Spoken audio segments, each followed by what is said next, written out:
हाथरस जनपद के सिकंदराबाद तहसील के गांव में एक दुखद और दर्दनाक घटना अपराह्न में घटित हुई।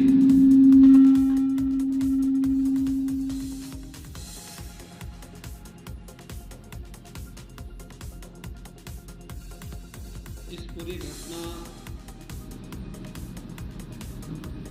के तह तक जाने के लिए शासन स्तर पर हम लोगों ने कल भी जो व्यवस्था बनाई थी, लेकिन प्रथम दृष्टया हम लोगों का यह था कि पहले राहत और बचाव के कार्य को आगे बढ़ाया जाए।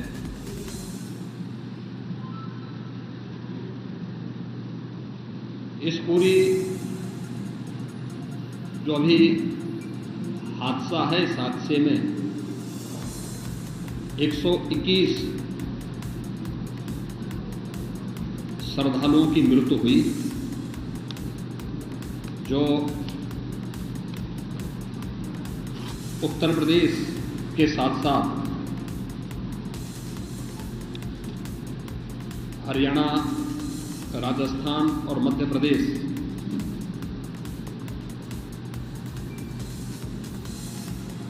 से भी जुड़े हुए थे। उत्तर प्रदेश में हाथरस, बदायूं, कासगंज, अलीगढ़,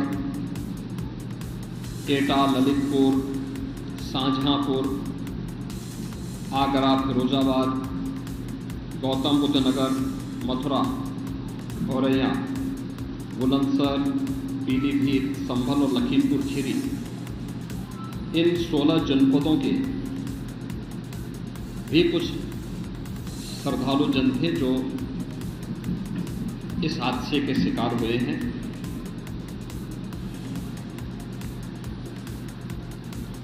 एक 121 में से 6 मृतक ऐसे थे जो अन्य राज्यों से थे, जिनमें ग्वालियर मध्य प्रदेश से 1 थे, हरियाणा से 4 थे और राजस्थान से 1 थे।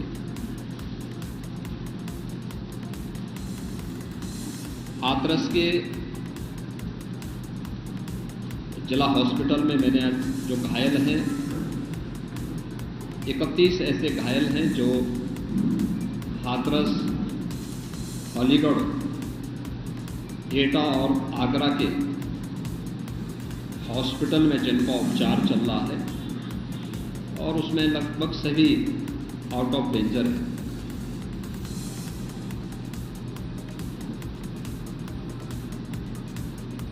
हादसे के बारे में जो वहाँ के चश्मदीद हैं, जो इस घटना के शिकार हुए थे, गंभीर रूप से घायल हो गए थे, उनमें से ज़्यादातर जो लोग हैं जिनसे आज मैंने बातचीत भी किया है, वे सभी इस बात को बोलते हैं कि हादसा कार्यक्रम के उपरांत जब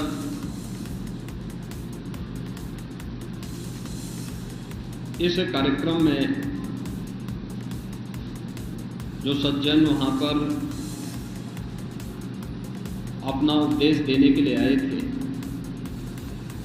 उनका कार्यक्रम या उनकी कथा संपन्न हुई तो कथावाचक के मंच से उतरने के बाद जीटी रोड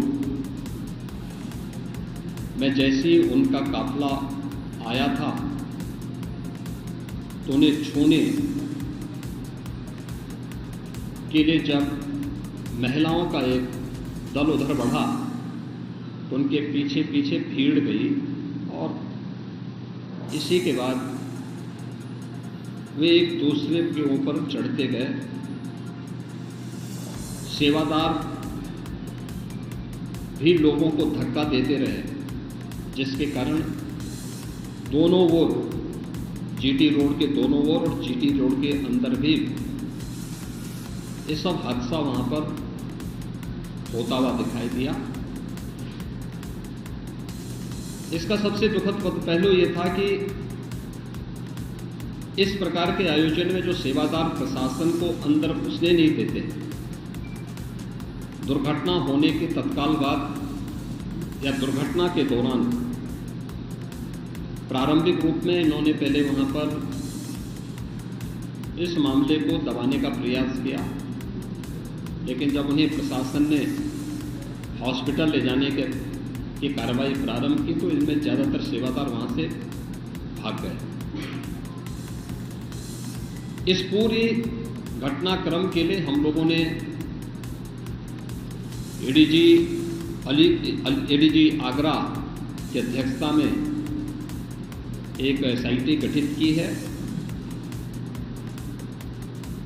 जिसने अपनी प्रारंभिक रिपोर्ट दी है और इस घटना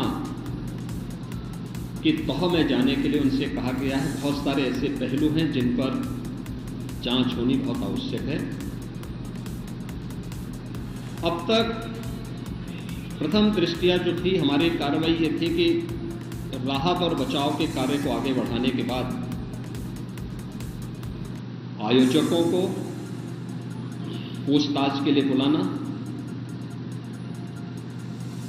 घटना के बारे में, हादसे के कारणों के बारे में उनसे भी पूछताछ करना और फिर घटना की लापरवाही और जिम्मेदारों की जवाबदेही भी इसके लिए तय करना, जिसके लिए पहले से ही FIR यहाँ पे दर्ज हो चुकी है।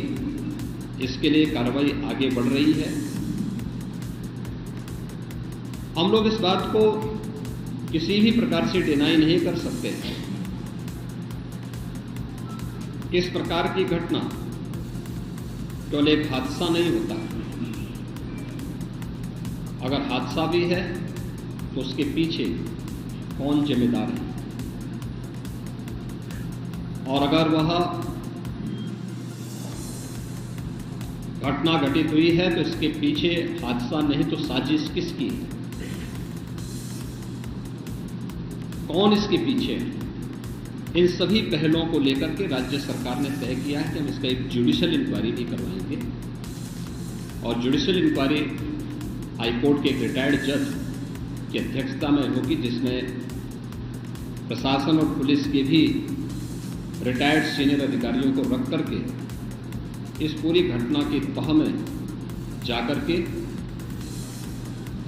जो भी इसके लिए दोषी होगा उन्हें इसकी सजा देना और इस प्रकार की घटना की पुनरावृत्ति न हो,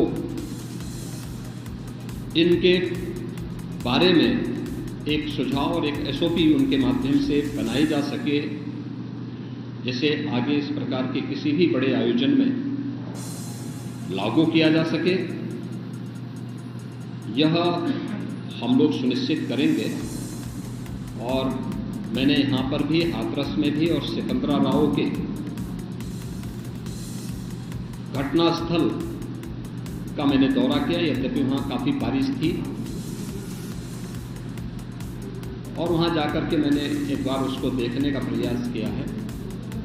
यद्यपि प्रशासन ने पहले से इसके मैप भी बना के तैयार किए थे, वो भेजे भी थे, लेकिन हादसे के कारणों की प्रारंभिक व्यवस्था देखी जा सके इसको देखने के लिए वहाँ पर मैं स्वयं गया था। और हमारे 3 मंत्री यहाँ पर कल से ही कैंप कर रहे थे। मुख्य सचिव और पुलिस महानिदेशक भी यहाँ पर कल से ही कैंप कर रहे हैं। सीनियर अधिकारीगण भी यहाँ पर पुलिस और प्रशासन के अधिकारीगण यहाँ पहले से ही कैंप करते हुए इस पूरी घटना के लिए जिम्मेदारों की जवाबदेही तय करने की भी दिशा में आगे कार्रवाई की जा रही है, जिसमें कुछ विशेष दल बनाए गए हैं जिनमें अलग अलग जनपदों में उनकी कार्रवाई अब प्रारंभ होगी और प्रारंभिक जांच के बाद आगे की कार्रवाई को हम लोग आगे बढ़ाने का कार्य करेंगे। यह यहाँ की घटना के बारे में था और जुडिशियल इंक्वायरी के बारे में आज ही इसके नोटिफिकेशन शासन के द्वारा भी जारी हो जाएगी।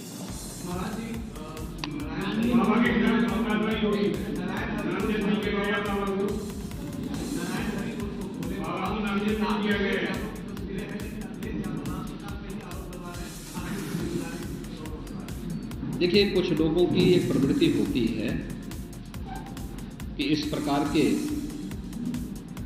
दुखद और दर्दनाक घटनाओं में भी वे राजनीति ढूंढते हैं,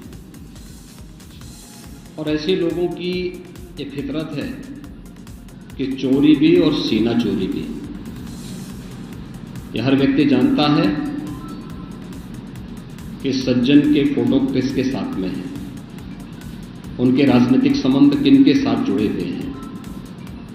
तो स्वाभाविक रूप से आप लोगों ने इस बात को देखा होगा कि पिछले दिनों रैलियों के दौरान इस प्रकार की भगदड़ कहाँ मचती थी और कौन इसके पीछे थे, और मुझे लगता है उसकी तह में जाना आवश्यक है। जो लोग निर्दोष लोगों के जीवन के साथ खिलवाड़ करते हैं और उनकी जवाबदेही भी इसके साथ तय होती है।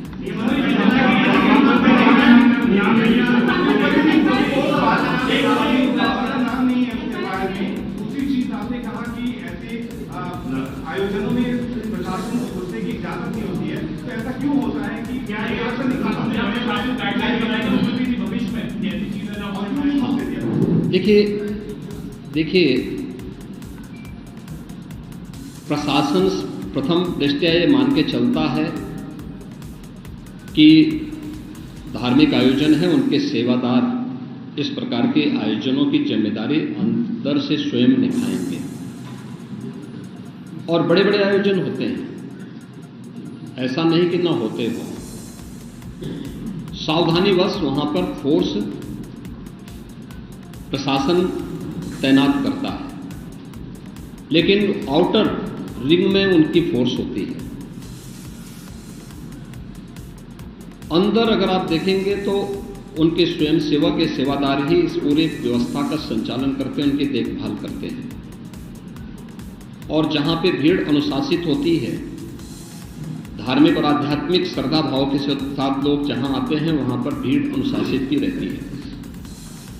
लेकिन जब वही कार्यक्रम निहित स्वार्थी तत्वों के हाथों का खिलौना बन जाता है, तो वह अनुशासनहीनता का नजारा वहां पर भी देखने को मिलता है।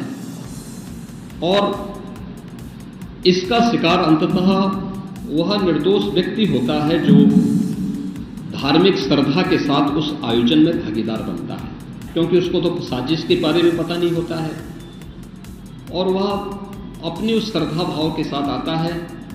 लेकिन साजिश करने वाले लोग अपनी साजिश करके फिर वहां से चुपचाप खिसकने का प्रयास भी करते हैं।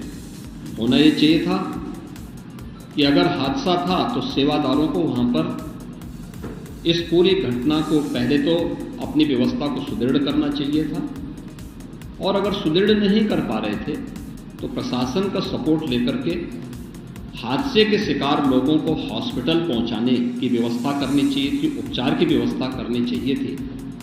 इसका सबसे दूसरा जो पहलू ये है कि हादसा में लोग मरते गए और सेवादार उससे पहले वहां से खिसक करके भाग चुके थे, और इसीलिए हम लोग इसके पहले जाएंगे।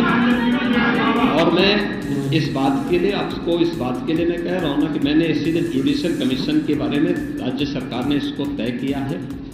हम इसके तहत निष्कर्ष पर आएंगे, और इस प्रकार के बड़े बड़े आयोजन हम लोग करते रहे हैं, लेकिन कहीं भी कोई इस प्रकार की चीजें नहीं आई है। और मुझे लगता है हम लोगों ने इस प्रकार के बड़े बड़े आयोजन हमेशा किए हैं, कुंभ जैसे बड़े आयोजन किए हैं, बड़े बड़े कार्यक्रम होते रहे हैं।